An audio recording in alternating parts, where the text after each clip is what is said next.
যশোর জেলার চৌগাছা উপজেলার মাঝে গড়ে ওঠা এক ছোট্ট গ্রামের নাম হাজরাখানা, যে গ্রামের বুক চিরে বয়ে চলেছে কপোতাক্ষ নদ। আর সেই নদের বুকে নির্ভরতার নামে দাঁড়িয়ে আছে বিশাল এক বিশ্বস্ত সেতু, যেখানে আসলে আপনি অনুভব করতে পারবেন গোটা গ্রামের মানুষের জীবনের গল্প এবং দেখতে পারবেন কিভাবে নদী আর মানুষ এক হয়ে বয়ে চলে সময়ের স্রোতে। তো হ্যালো এভরিওয়ান, আসসালামু আলাইকুম। কি অবস্থা সবার? This is me Ayusha from Minas Haven. Kapotaksha নদের বুকে গড়ে ওঠা এই বাঁশের সাঁকোটা শুধু কাঠ আর দড়ির গাঁথুনি নয়, এটা হচ্ছে গ্রামের মানুষের বিশ্বাস, ভালোবাসা আর প্রয়োজনের সেতু, যেখানে আসলে আপনি সুন্দর একটা টাইম স্পেন্ড করার সাথে সাথে দেখতে পাবেন গ্রামের মানুষের সরলতার প্রতিমা। বাঁশের তৈরি এই সাঁকো শুধুমাত্র এখানকার পারাপারের পথই নয়, এটা দুই পাশের মানুষের জীবনের সাথে জড়ানো এক প্রত্যাহিক গল্প, যেখানে প্রতিদিন যাতায়াত করে অসংখ্য মানুষ।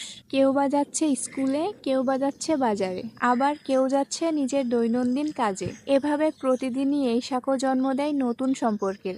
আর বিকেল হলেই যখন সূর্যের মৃদু আলো এসে পড়ে নদীর জলে, তখন এই সাঁকো হয়ে ওঠে সময় কাটানোর এক সুন্দর ঠিকানা, যেন মনের কথাগুলো নীরবে বলার এক খোলা মঞ্চ, যেখানে নদী শুনে হাওয়া সাড়া দেয় আর সাঁকোর প্রতিটি বাঁশ মনে করিয়ে দেয় গ্রামের সৌন্দর্য কখনো কখনো কল্পনার চেয়ে বেশি বাস্তব। যদিও কপোতাক্ষ নদ পেরোনোর সহজ পথ হিসেবে প্রয়োজনে তৈরি হয়েছিল এই বাঁশের সাঁকো, কিন্তু সময়ের সাথে সাথে এটা শুধু আর চলার পথ নেই, এখন এটা হয়ে উঠেছে স্থানীয়দের কাছে সময় কাটানোর প্রিয় ঠিকানা। বিকাল হলেই গ্রামের ছেলেমেয়েরা এখানে এসে বন্ধুদের সাথে গল্পে মেতে ওঠে, কখনো কখনো আবার নদীর জলে মাছ ধরতে দেখা যায় স্থানীয় জেলেদের। এই সাঁকোটা যেন নদী আর মানুষের মাঝখানে দাঁড়ানো এক বিশ্বস্ত সেতু, যার উপর দিয়ে হেঁটে যাওয়া মানে গ্রামের হৃদয়ে প্রবেশ করা। আর আশেপাশের পরিবেশটা ঠিক যেন কবিতার মতো, চারপাশে সবুজ গাছপালা, নদীর পাড়ে গড়ে ওঠা ছোট্ট কুঁড়ে ঘর, আর তীরে বাঁধা আছে নৌকার সারি। আচ্ছা, নৌকার কথা বলতেই মনে পড়লো,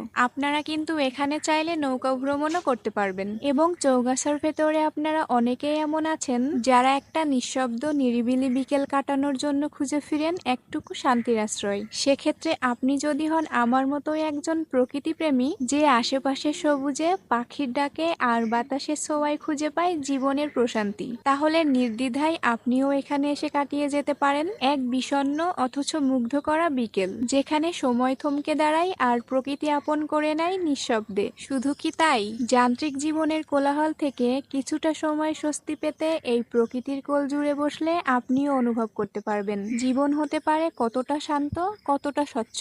দিন যায়, বছর যায়, সময় বদলায়, তবুও এই সাঁকো দাঁড়িয়ে থাকে চুপচাপ, ঠিক যেন একজন বিশ্বস্ত বন্ধুর মতো, যে কখনো কোনো অভিযোগ করে না, শুধু পথ দেখায়, নির্ভরতার পথ। হয়তো এই প্রকৃতি কথা বলে না, কিন্তু সে বুঝিয়ে দেয় সুখ মানেই শহর নয়, প্রকৃতির কোলে এমন একটি বাঁশের সাঁকোতেই লুকিয়ে থাকে জীবনকে নতুন করে পাওয়ার পথ।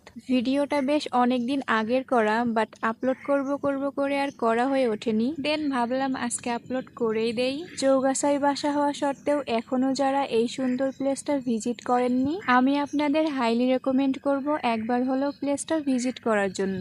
আর যারা যারা এসেছেন তারা অবশ্যই আমাকে কমেন্ট করে জানিয়ে যাবেন আপনার বাসা চৌগাছার কোথায় এবং কোথা থেকে আমার ভিডিওটি দেখলেন। সবশেষে ভিডিওটি শেয়ার করে আশা করি নিজ এলাকার সাথে বাকিদেরও দেখার সুযোগ করে দিবেন। এবং আপনি যদি আমার পেজে নতুন হয়ে থাকেন অবশ্যই পেজটা ফলো করে রাখবেন। আজকের ভিডিও এখানেই শেষ করতেছি, দেখা হবে নেক্সট কোনো ব্লগে। সে পর্যন্ত সবাই ভালো থাকবেন, সুস্থ থাকবেন। আল্লাহ হাফেজ।